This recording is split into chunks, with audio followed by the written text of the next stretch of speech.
Good morning, welcome to the Phoenix Blue Update on Friday the 26th of May, presented this morning by Tom Colley. Well, we've had a very quiet week. We've had very much range-bound markets. We've got some sunshine in the UK, and we've got the summer doldrums appearing to be starting in the markets. So we have had some interesting events this week. We started the week with some dollar strength based on the proposed budget from Donald Trump's government in the US. We then had the FOMC meeting minutes, which, whilst seemingly confirming a rate hike in June, were then dovish about further rate hikes through the years, and that's been reflected by the markets. There is a lower expectation of further rate hikes through the remainder of the year. That led us to see a rally in the stock exchanges. We're seeing all the American exchanges at all-time highs or recent highs. We've got the same for the German DAX, the British FTSE, and also the Nikkei in Japan is back at its recent highs. So very much the risk-on scenario back on in terms of the stock market there. Over to the news. Well, we didn't have a great deal of news yesterday. On the pound, we had the second estimate for GDP, which came in below the forecast. US unemployment claims, the weekly figure, which isn't so significant, came in very much on a par. We were in European bank holiday yesterday, so that would have reduced the liquidity, certainly in the morning session.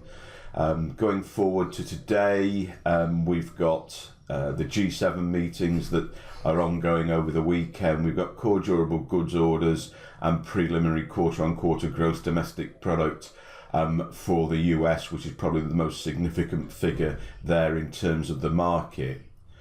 In the UK, it's a bank holiday weekend, so Monday's a bank holiday. It's also worth noting that it's also a bank holiday in the US. That would mean that the markets will be very lacking in a great deal of liquidity. We won't be doing a morning update on Monday. So basically for Phoenix Blue, that will be a non-trading day. Because of those bank holidays there. It's also a bank holiday in in China. So significant lack of liquidity in the markets, although the FX markets will be open. Certainly if you are looking at any trades, and I would suggest that there's been very little out there this week, that certainly through till Tuesday we won't see very much happening in the markets anyway. There is a speech from Draghi at 2 p.m, which is the only red flag news event for Monday. So let's have a look at the charts, and basically what we're looking at is somewhat a summary of the week. You can see here's the dollar index, very much confined in what you might call a box range through here. Earlier in the week we did have that move up, then we had the sell-off. But even so, that's very much confined within that area around the $97 level. Over on the yen, well, again, very much the same. We can clearly see that for me, 11.80 is the key level here. We haven't been able to close above that on a daily basis this week.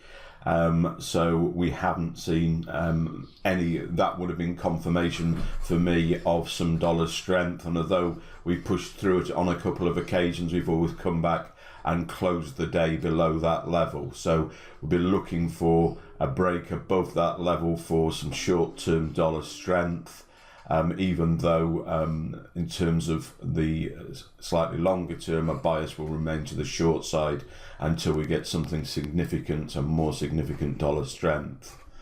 Not much more to say here on the euro, very much range bound, obviously the reverse of the dollar index.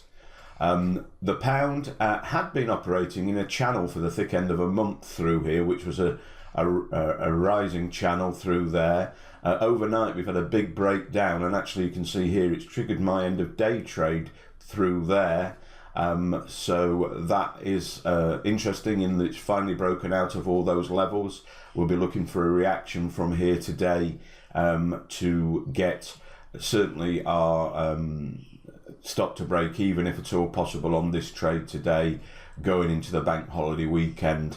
Or if we are very much still around the entry and we don't see anything today, my intention would be to close out that trade before the close of play this afternoon, in order not to have price sitting there through the long weekend. Aussie's been somewhat a frustrating pair this week. We were looking to short this level at around 74.90. It's been a good technical level, also a retest of this previous double top neckline through there. Price did come in, triggered us, just held us within our trade, within our 40 pip stop before selling off. It sold off, didn't quite get to our 50 pip target, but we moved a stop to break even anyway. Bearing in mind the conditions this week, and we did get stopped at breakout, so that was a no profit but no loss situation. Subsequent to that, yesterday I was looking for a long trade through this level here on an intraday basis. That has failed overnight. So in this market we haven't been obeying the technical levels through here, so it will now be a case of to reanalyze over the weekend. This trend line, it looks like it's not going to remain valid unless we get a really heavy solid push to the long side in this market, which I'm not expecting today.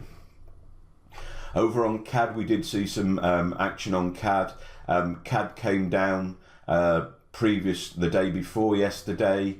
We're watching a level about the 1.34 level through here. However, we had the OPEC meeting yesterday. There are leaks coming out of that meeting, and we didn't actually keep the trade open through that volatility, and there was a great deal of volatility because